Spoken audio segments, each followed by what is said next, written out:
month that you're going to? Yes, it's the same. Chinese and you see, it's the same. Thanks. Lily, help me to click. Okay, well, thanks for that. Okay, today I'm going to share on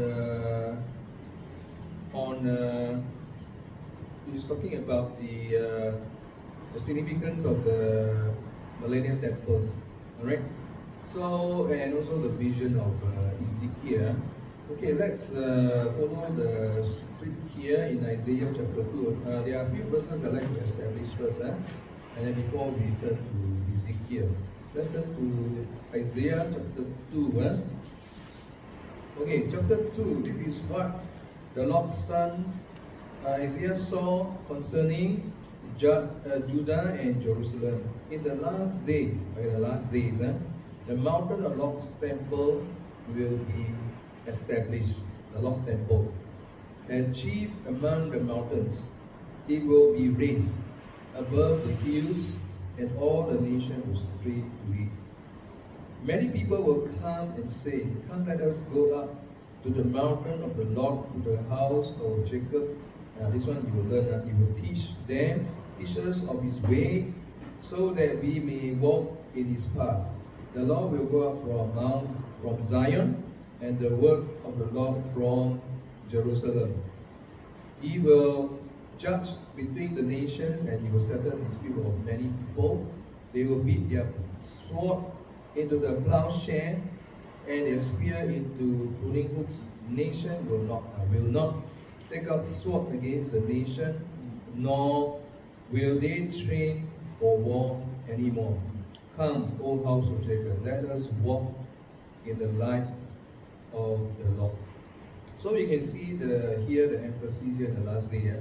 The mountains of the Lord's temple will be established, and alright, it will be raised also. It will be raised above the hills. That's also found in Zechariah. We'll turn to it.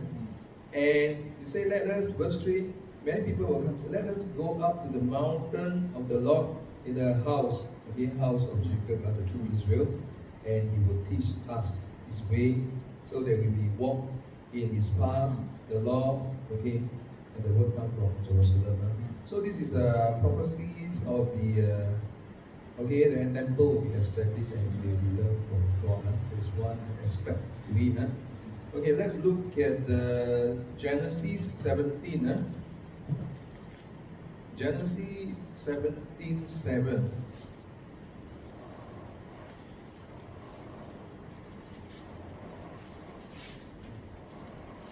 Okay, Genesis 17:7.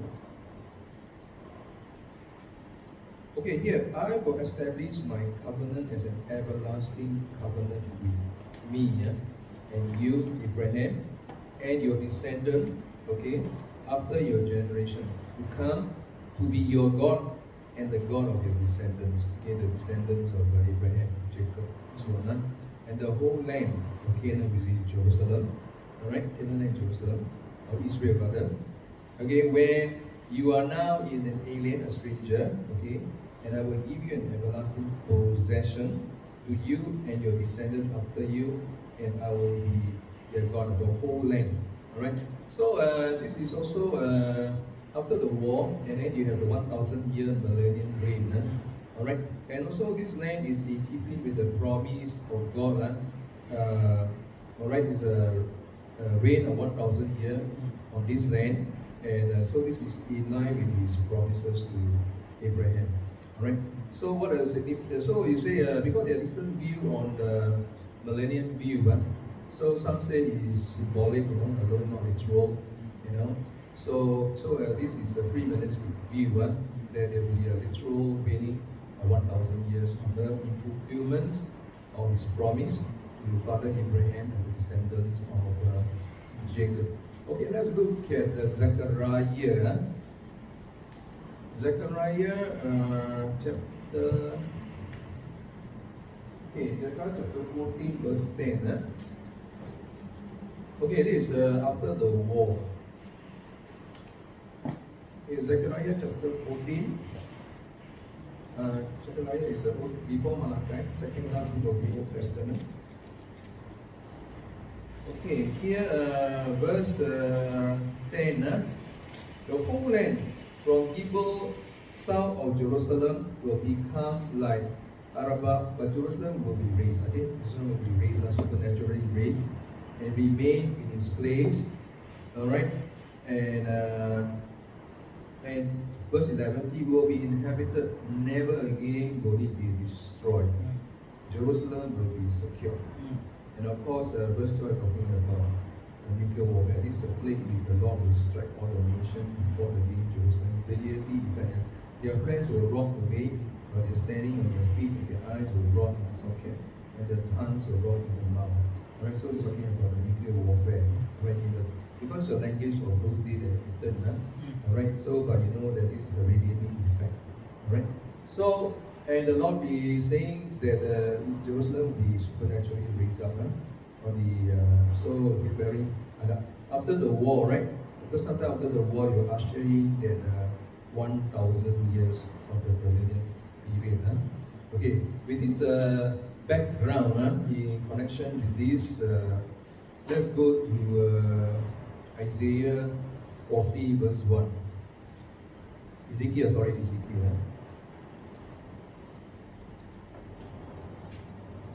Okay, Ezekiel vision is the last vision. Prior to that, there's two other visions. Alright. Okay, let's look at Ezekiel 40 first.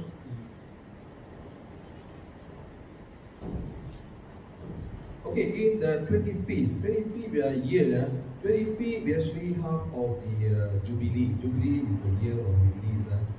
Jubilee where they are released from Egypt. So this 25th, of course, in Ezekiel there's a lot of 25th, multiples of 25th. So this one way to look at it is the 25th mark. Okay, the heart of this Jubilee. Some commenter is marked the end of Jubilee. Alright, they were in exile. Alright, in the 25th year of exile. That means you are in exile. You are no more free in that sense. The 25th is Jubilee, is the year of release, 50th year. And anyway, here in the intertwine is that although they are in exile, but in the midst of exile, there is Jubilee, there is a release. Because why? There will be, because this period they are in exile, in Babylonian exile. And then God also gave them the hope that although now you're in exile, because after this exile, after 70 years, they returned to Jerusalem to rebuild the temple, the Haggai temple. And that one, a lot of things is not inside. So that temple is not the immediate front.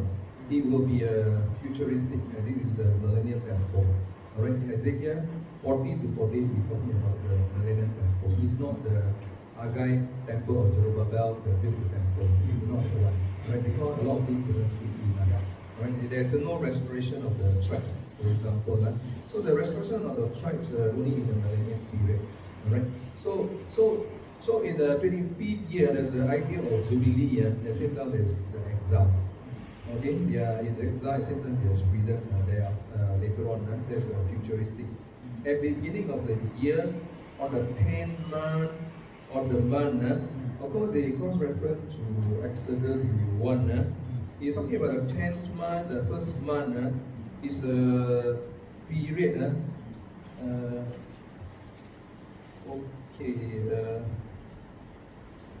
Okay, in my slide, I think Exodus 12, right? 12, 1 and 2, you can take that with here. Exodus chapter 12, let's look at chapter 12, 1. You might no need to split later no, I'm talking about it. No need to. Okay, let's go to chapter 12.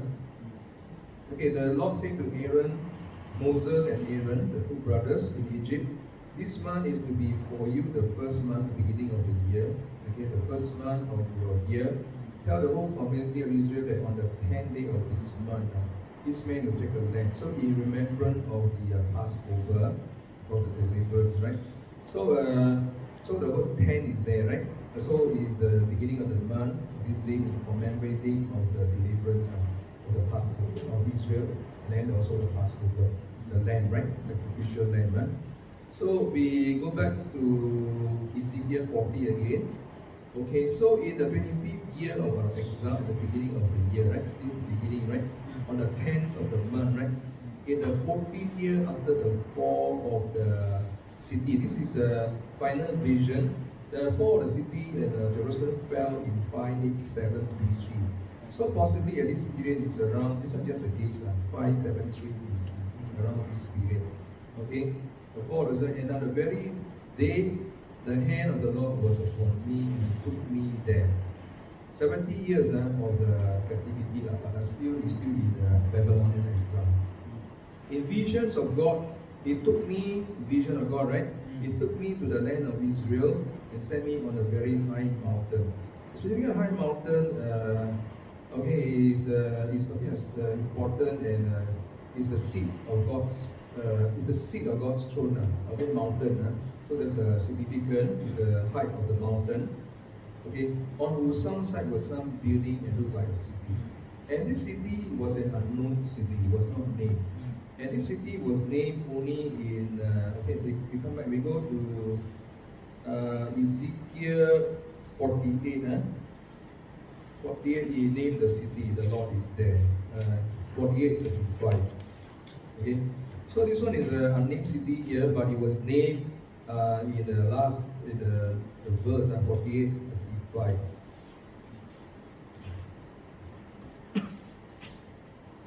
Okay, 48:35. The distance all around will be this dimension, and the name of the city from time on will be the Lord is there. Okay, the Lord is there, right? And so there's a concluding of the book of Ezekiel. Okay, the Lord will dwell among the people, and in 40 verse 1 there, the name was, or verse 2, the name was not named, but then in this the last part, the Lord is there. Right? So this is the presence of God will be with the people in the city, verse 2. Yeah. Okay, and then, okay, and this one is different. Some say, is it the same as the eternal city? But it is not. Okay, obviously it is not, because we can look at the Revelation 21:2.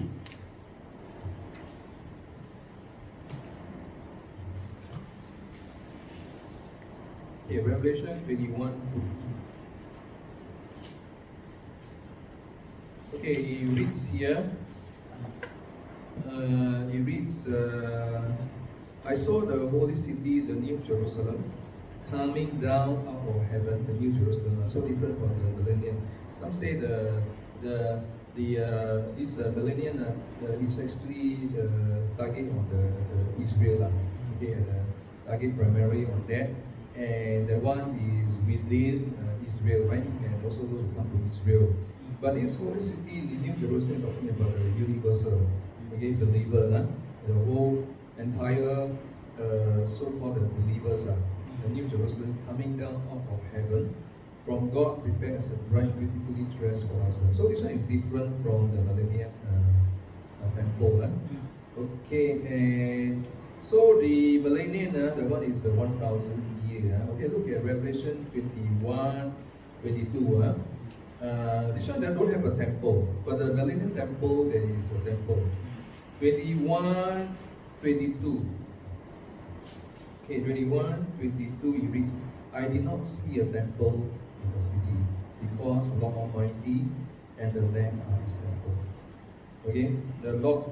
And we are the living stones in Peter, right? So this one, God is the head, or the chief stone. So there is no temple in the city, in the New Jerusalem.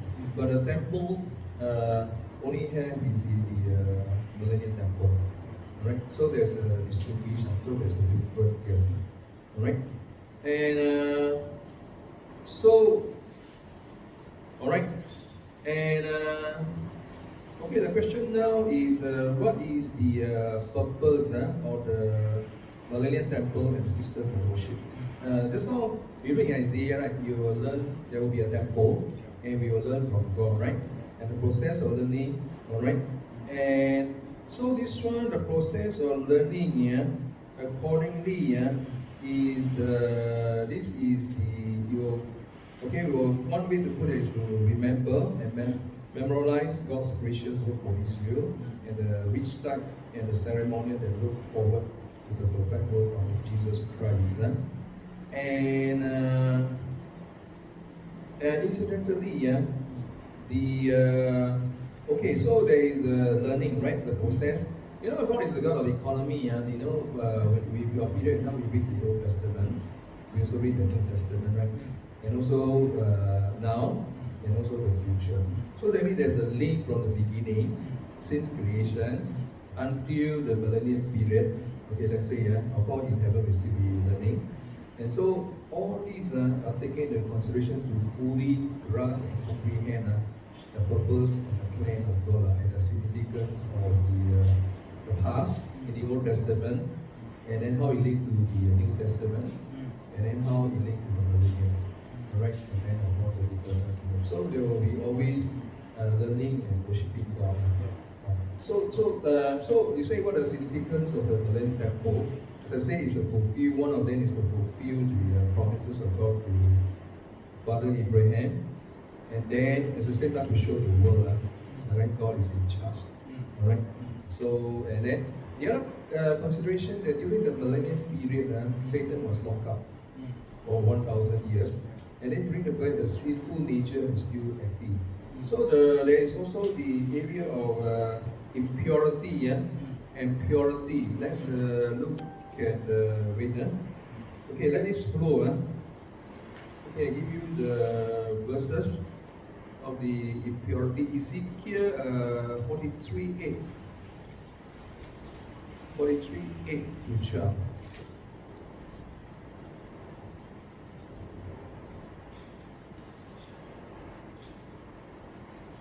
Okay, Ezekiel, they're talking about the glory of God returns to the temple. Formerly, the Lord left the temple because there was idolatry. Because of sins, you separate from God, and God will depart.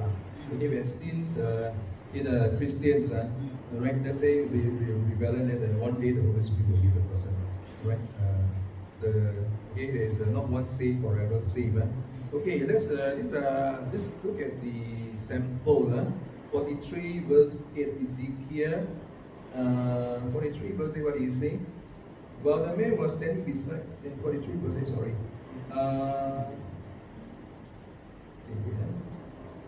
When they placed their threshold next to my threshold and their doorpost beside my doorpost with only a wall between me, and devour my holy name, but I destroyed them.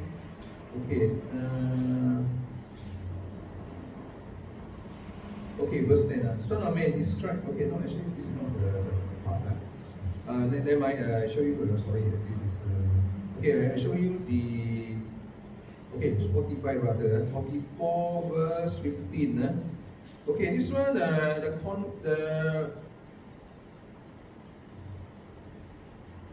Okay, there's a. Okay, then we go into this area about the scope of the vision.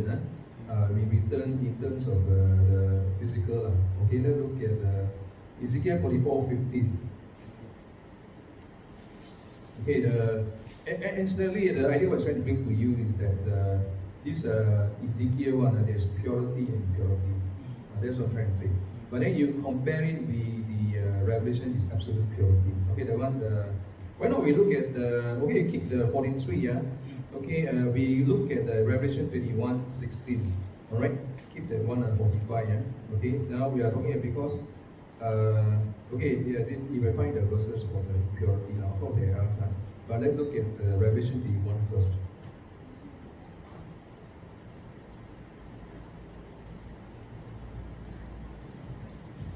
Revelation 21:26 and 27.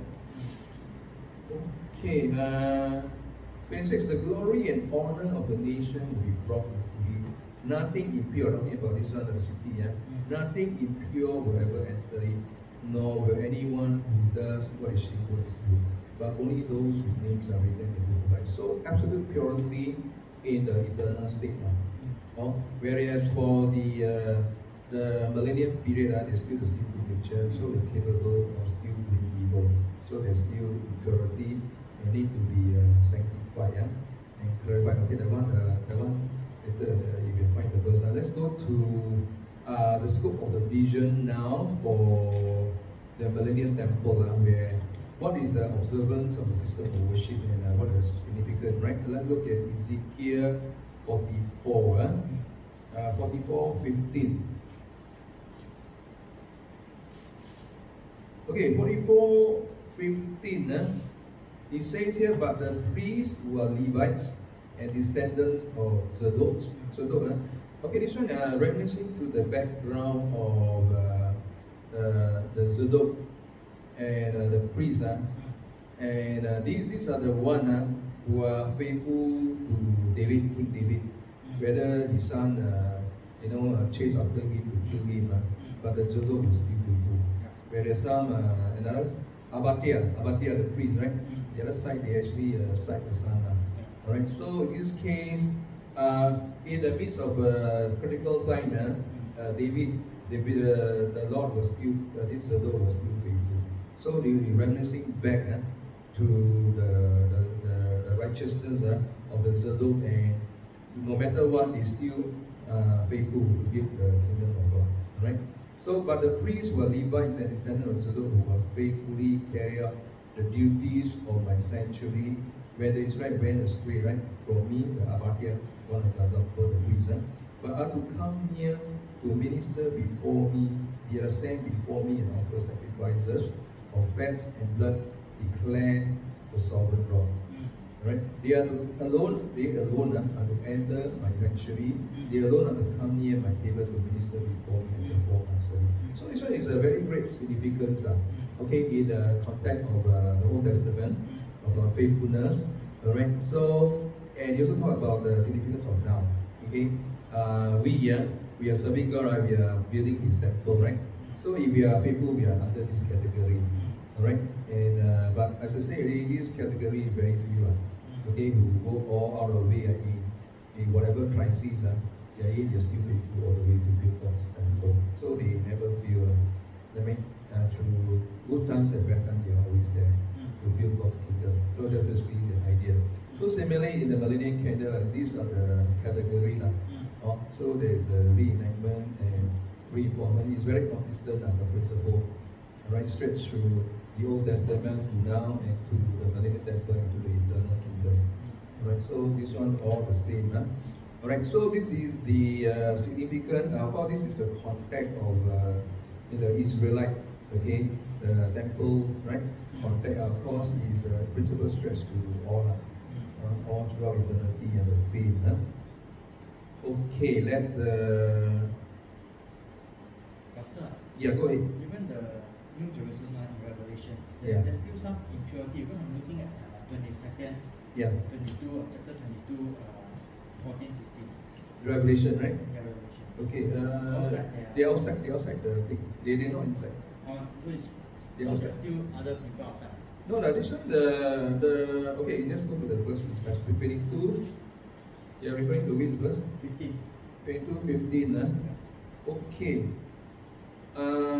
Okay, that's it. Verse 14. Blessed are those who wash their robe, they may have the right to the tree of life and may go through the gates into the city. Outside are the dogs, those who practice magic, sexually immoral, the murderers, the idolaters, everyone who loves and practice falsehood. So this one, okay, there is this one outside. Okay, this one you're talking about the New Jerusalem, right? Outside. Okay, this case, by this time, there's only two places, either the heavenly Jerusalem or in hell. Hell, only two. There's no already because after the millennium period, because you can look at the Revelation 20, look at 20, the judgment, 11.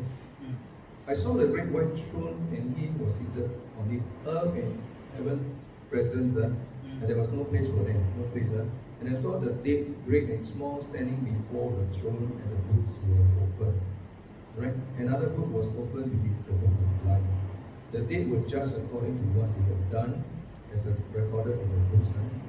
And the sea gave out the dead, there were dead, and the dead and Hades, that means the present temporal place of punishment, that's Hades, gave out the dead, and were in death, and each one were judged as according to what they done. Then death and Hades were thrown into the lake of fire, spiritual death, eternal death. And the lake of fire is the second death. Right? If anyone's name was not found written in the book of life, he was thrown into the lake of fire. That's eternal death. So that means this is after the 1,000 years. After the 1,000 years, there is it's only the New Jerusalem. Then he want to come, right? And I saw the heaven and new earth, right?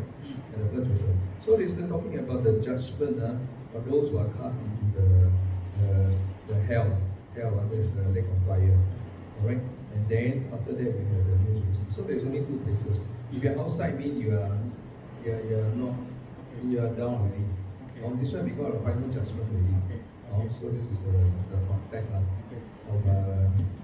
okay. So you can see that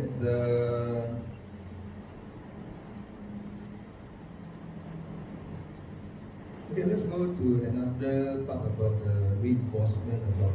Okay, let's look at Ezekiel 48:10. That's to emphasize again on the blessing of the Zedekites. 48:11 Ezekiel.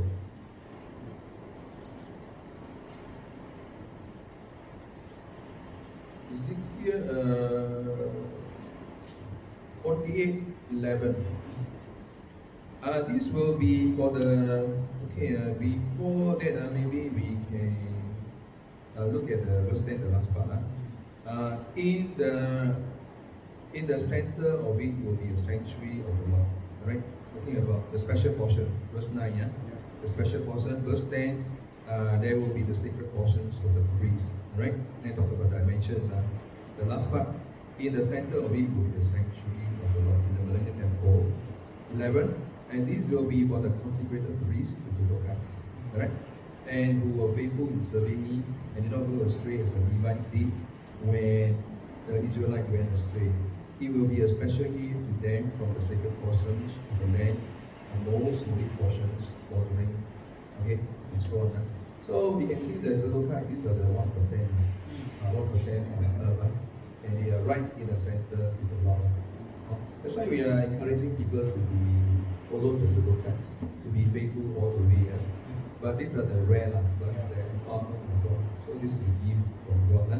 And that is will be the final blessing. Because they are, you're aware, right? There's a different measure of blessing, right? There are the least and the great, right? You know about it? Okay, let's go to the question. I'll show you Matthew chapter 5. Yeah? Matthew chapter 5. Okay, then the third one. 5, 19, 20. Yeah. Okay. Matthew 5, 19. 19 and 20. Okay, 19. If anyone breaks one of the least of this commandment and teaches others to do the same, will be called the least in the kingdom of heaven. But whoever practices and teaches this commandment will be great in the kingdom of heaven. Right? For I tell you, unless your righteousness surpass that of the Pharisees and the teachers of the law, they pay the tithes. Pharisees, they pay the tithes. Okay, you will certainly not enter the kingdom of heaven. So we can see the 19 especially, least and great. That's why charismatic teaching. A lot of people, they don't believe in leaves and tongues. And they, there are the different category of church, right? Okay, let's go to 1 Corinthians. 1 Corinthians chapter 3.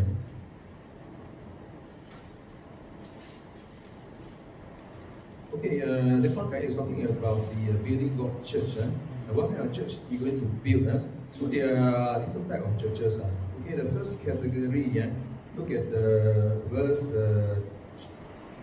12. If anyone built the foundation gold, silver, and precious stone, instead of wood, hay, and straw that easily burned, it will be shown because of the day you bring to light, you will be reviewed with fire, and the fire will test the quality of each man. Correct? Quality, the key word is quality, right? If what he has built survive, he will receive his reward. If it's burned up, that means there's a kind of church that built on wood, straw, and thing, he will be suffer loss, but he himself will be saved. As scarcely as one is giving to the faith. So this is another type of church, the wood, hay, and stubble. Okay, there's another is worse, wrong teaching. Okay, 16. Don't you know that you yourself are God's temple?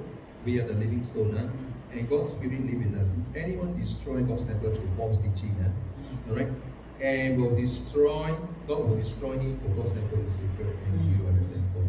So you can see there's the churches that built those secret impression like the Revelation, the 7 churches, Philadelphia, and I happen to be small church. Right? No, that we just speak on a content. Not that big churches are bad. No, we are talking about the Revelations of 2. So we can see 2 out of 7. So it's the same.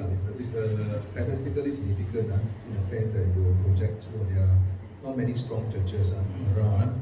And worse one is verse 16. The top church, the wrong church, prosperity teaching and all that. So we're not convenient to name who they are, but we know that there are these churches. Because we discern their doctrine, we read the doctrine, we find that it is fundamentally flawed in line with the scripture, especially prosperity teaching. Okay, so just now we're talking about the Zedekites, right? Then we're talking about the type of churches. Okay, now okay, let's continue.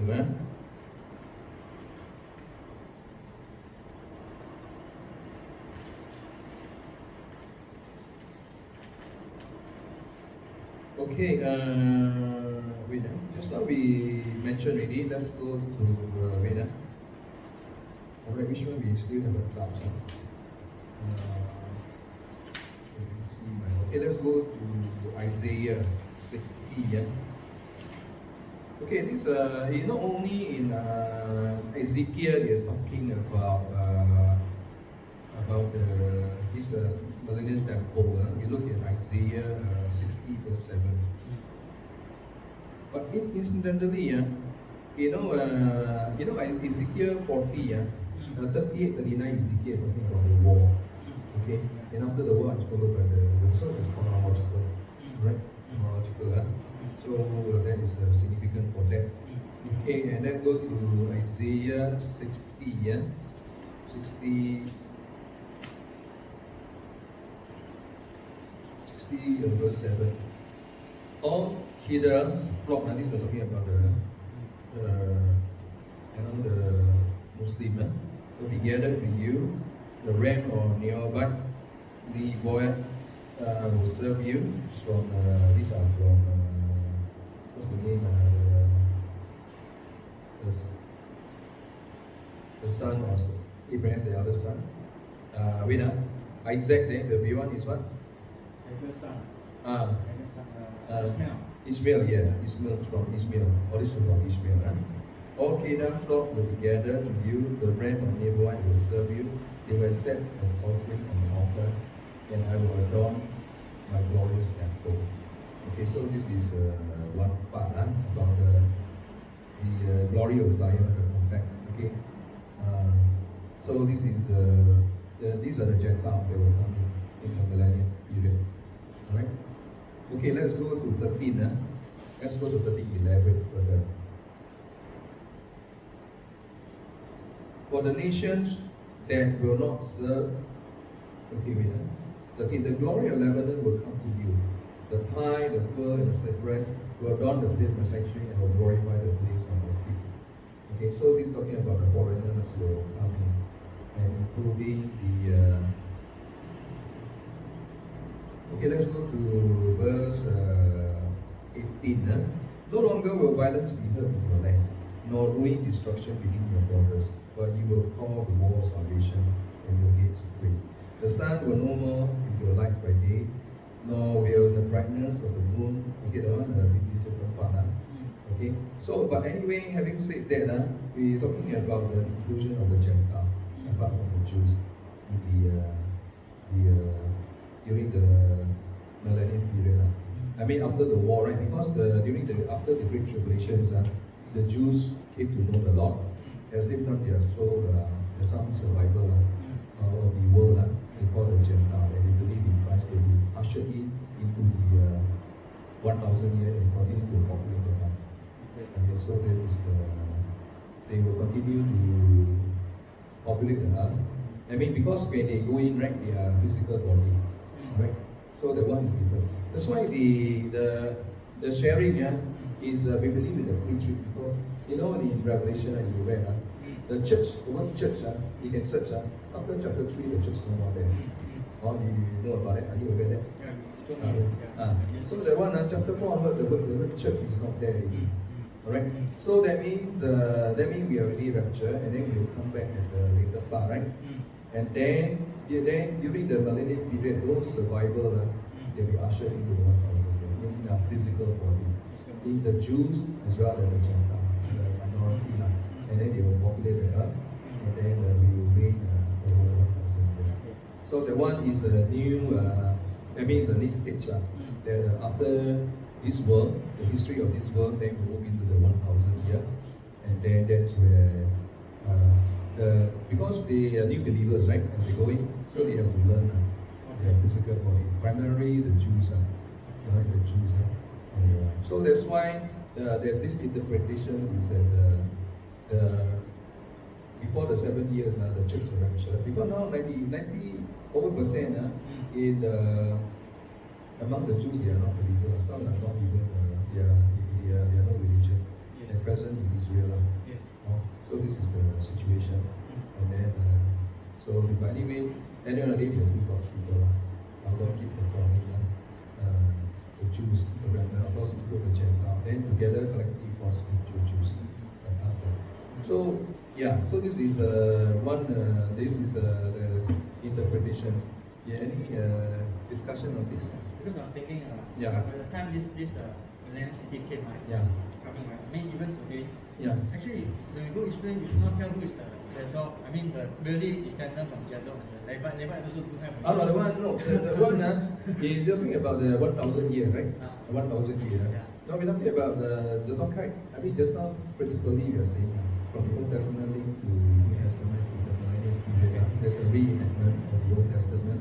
But then the principle is that the Zadokite are the one who, we're talking about the saints, the believers that built the temple, truly preachers. We actually primarily call apostles. So it's not like a blood lineage of Zadokite from the King David. It's not the not also of the, of course the Old Testament they have the physical lineage. But we're talking about spiritual. So it's no more the because you cannot find also. It's a spiritual. You have to see that from the literal first, then the spiritual. The principle is they're talking about Abraham descendants. Beside the physical Jew, we're talking about the spiritual Jews. Because many of the Jews will have died. Right? And then at the end of the day, what actually counts is the spiritual Jews. Spiritual, we are the spiritual Jews. Right? So principally, Zadokite are those who built temple like apostles. Okay, Paul, for example. Okay, and they are the one who pioneered and built the church. And these are the category. Okay, the spiritual Zadokites. In that sense. So we have to see from the literal point of view and then the spiritual. Oftentimes we have to interpret from that level first. Often not most of the time. Right then before the spiritualized contact. So well basically the significance as I mentioned of the so basically the whole idea is one. The whole idea of this Millennial Temple is the reenactment of the Old Testament and then also the New Testament, and at the same time they're moving into that period. Not everything in the Old Testament is there, right? And so here he's saying is that it's a process of learning. You're still learning, and for us, let's say we come back, right? From there we are still learning. Let's say because there are new things. New things. We will not straight away because only God is fully wise. Right? And we will still be learning during the millennium period. Of course, there are things to learn also. And in heaven, we will still be learning from the Lord. So, but the difference is we have the spiritual body, but this one is an earthly body. We are reigning with Christ. So that means for believers now, the final end is the rapture. Right? We are taken up, and that is the rapture. Okay, and so we are looking forward to the rapture. So when the rapture will take place, okay, the rapture will not take place until just prior to that, before that, the beast from the abyss will come out. That one is a supernatural being. It's a demonic one. It is not a human. You will spiritually possess the politicians, and then will win. Right. Right now you see, so our preparation is just continue to expand God's kingdom until we are raptured. So that is the focus. Because after the rapture, okay, let's look at this verse. Look at 2 Thessalonians. But this one, as I tell you, the Bible, they are full of different views and interpretations about this. This is how we look at it, even in our denominations. Of course, yeah. So this is 2 Thessalonians chapter 2. Look at the Antichrist.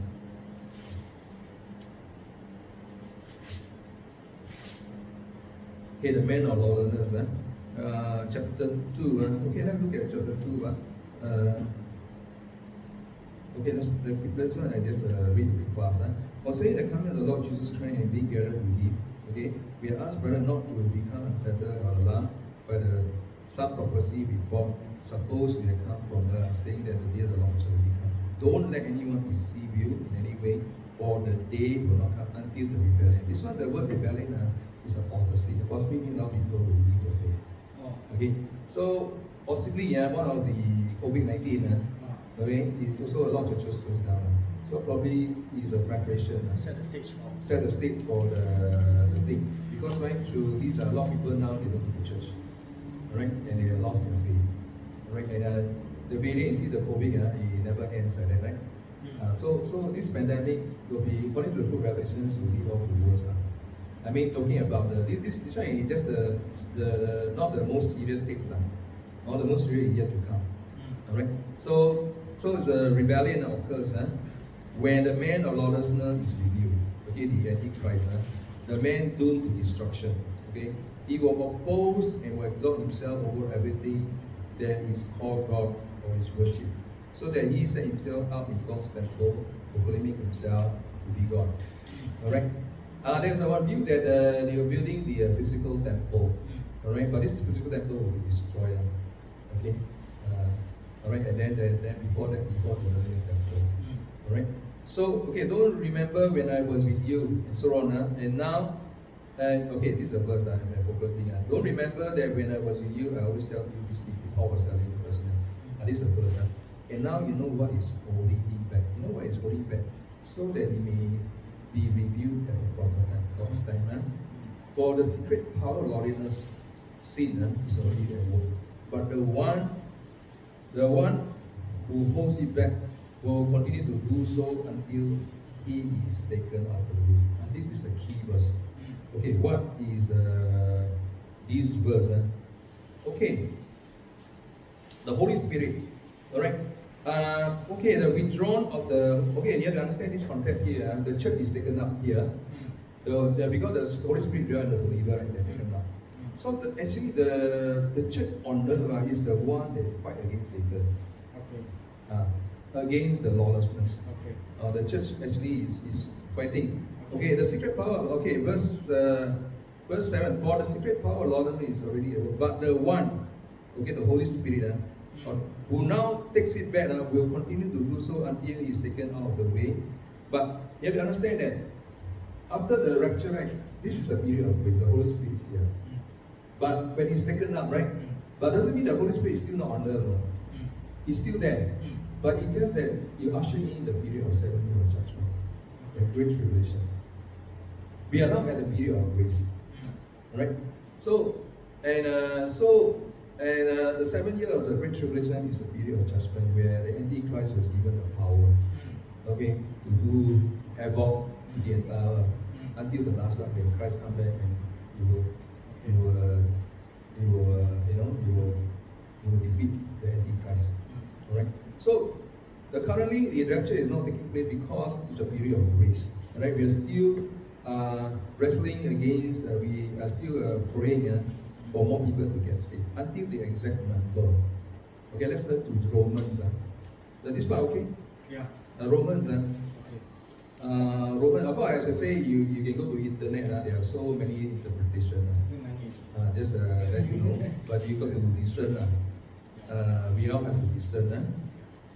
Look at Romans 11. Okay, let's go to 11:25. Okay, maybe you look at verse 24 first. After all, you were cut up of an olive tree that is wild by nature. We are the wild one. And contrary to the nature that Israel were grafted into a cultivated olive tree, how much more really will these, the natural brothers of Israel, were grafted into their olive tree? God is saying that God is, okay, this one you must look, it is talking about,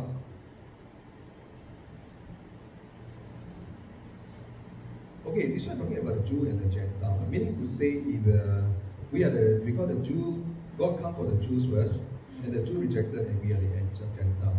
So, and then the Gentile are grafted in, and then they accepted. How much more will be the nature, right? That originally God promised to Abraham. Because God's gift to Abraham is irrevocable. That is this verse. Okay, let's look at verse 29 first. For God's gift and His call are irrevocable. Okay, that means God gave to Abraham and descendant, He will not take it back. Alright? But before that, look at verse 25. I do not want you to be ignorant of this mystery. This is a mystery, brother, so that you may not be proud, conceited, arrogance. Israel has experienced a hardening, talking about the Jews, right? In part, until the full number of the Gentiles, okay, has come in. And so all Israel will be saved. So it's written, the deliverer will come. So that means that the rapture will take place only when the full number, the number according to God's plan, okay, for that period, right? And until the full number of the Gentiles. That's why we need to continue to save the soul. And all Israel will be saved as written, the deliverer will come from Zion. Jesus Christ will, after turn the godliness away from Jacob. And talking about Jacob's trouble, is talking about the Great Tribulation, primarily the second part. The second part. So the deliverer will come from Zion, he will turn godliness away from Jacob. Few will be saved, the Israel. Okay, after the purging, and this is my covenant with them when I take away their sin. As far as the gospel is concerned, they are enemies on your account. But as far as the election is concerned, they are loved on account of the rituals. Correct? For God's gift is and call are irrevocable. Okay, just as one who one time disobedient to God, but now receive mercy as a result of this. But now receive mercy as a result of their disobedience. So they too have now become disobedient in order that they too may now receive mercy as a result of God's mercy to you. Right? For God has bound all men over to disobedience so that they may have mercy on them all. Then the last part. This one is a very interesting part. Oh, the depths of the riches of the wisdom of God. So this is talking about the plan of God, the wisdom of God, right? The depths of His riches, of the wisdom and the knowledge of God. How unsearchable His judgment, and His far beyond tracing. Who has known the mind of God? That's why Revelation is important. Or who has been His counselor? Who has ever given to God that God should repay Him? For from Him and through Him and to Him are all things. To Him be the glory forever. Amen. So you understand, here is wrapping up the history of mankind, right? This is we're talking about the depths of the wisdom of God and how untraceable it is. And let's go review. Okay, prior to that, there's key. Okay, after hearing this, right? Say at the end of the day, there will be the Third World War and so on. Then you look at how it linked to chapter 12. Therefore, the word is very important. Chapter 12. Therefore, I urge you, brother, in view of God's mercy, to offer your body a living sacrifice, holy and pleasing to God, which is your spiritual health. Do not conform yourself any longer to the pattern of the world, but be transformed by the renewing of your mind. Then you're able to test and approve what God's will and His good and pleasing pleasure. Then 3 is talking about serving God with the gifts He give you and the grace. So it said the word therefore is very important. It says, see, this thing will come to an end. This is the history of mankind. It said the best thing to do is offer serving and sacrifice. You see how Paul read wonderfully under the inspiration of the Holy Spirit. Okay, the other thing you talk about the Paul, right? Making a vow. Let's go to Acts. Okay, now it is 10 o'clock. Okay, maybe this is the last part. I'll take for you. Thanks. Acts 21. 21 talking about the vow, right? The partaking. Okay, let's look at the 23. So do what you have there. These are 4 men who have made a vow, a natural vow. Alright, no drinking and all that. Okay, and don't cut their hair. There's a natural vow. And take these men, join in their foreigners' rights, and pay their expenses so that they can have their head. Okay, until you fulfill the vow, then you can shave your hair. Okay, then everyone will know that there's okay and so on. So basically, what Paul is doing here, look at verse 26. The next day, Paul took the 4 men, and purified himself. Okay, the context is talking about he actually mingling with the Gentile. So, and then in order to go into the temple, and then he need to sanctify, purify. Okay, then he went to the temple to give notice of the day and dates of purification, and an offering will be made for each of them. Okay, you have to follow the custom. Okay, why Paul is saying, what is the primary reason? Look at 1 Corinthians chapter 9. Okay, for this reason, he want to save the people. 9, 1 Corinthians chapter 9. 9:23. Yeah, okay, verse 20. Okay, let's look at. Okay, verse 19. Though I am free and belong to no man, I make myself a slave to everyone who win. The purpose is to save soul. To the Jew, I became like Jew. That's one part. To be the Jew in order to win the Jew. And to go under the law, I like one under the law, though I myself not under the law. So as not to win the law. To those who have the law, I became like. So in all things, so I mean, though I am not the law, free from the law and under Christ's law. So as to win, okay, to the weak, I become weak. And I have become all things to all men, so that by all possible I may save some. I do all these for the sake of the gospel and share it. So basically, he just the custom, and then is to save the elders of the Jews. And so for that reason, why he was doing it, by not compromising. Not compromising. So okay, maybe today we can only touch on this because of the time. Although there are more to it, there are more things to go on it. So hopefully it clarifies some doubts, and so that it will be be encouraged to be the Zedekites, the spirit of the Zedekites, and to build the kingdom and see whatever crisis go through. So that means all the way, don't care what other people say or what not, our faith will not be affected. There we go aura like today, only you and me, right? You know. So it's not but I mean it's an arrangement by God, correct? Nothing happened by chance. So praise God, in the sense to clarify, So okay, because I read it, I read it in very historical context. But when you tell me right, then the perspective is different. It's actually across time. It's a telescopic view. They call it a telescopic different layer. But you have to understand the background first. Before you think. That's why you have to go Testament. Then will be comprehensive. But having said that, there are many interpretations. And then just I mentioned about the charismatic and all this. You must believe the full gospel. Not by denominations. But of course, AG, we are Pentecostal, speaking in tongues, distinctiveness of the tongues. The tongues, the baptism is the waters, the tongues, the Holy Spirit baptism, tongues is So a lot of people, they argue over this. So, but we don't argue with them. We just believe that we need to be empowered with the subsequent Spirit. Speaking in tongues, and there's a manifestation of spirituality to God's word. So we're talking about the comprehensive holistically.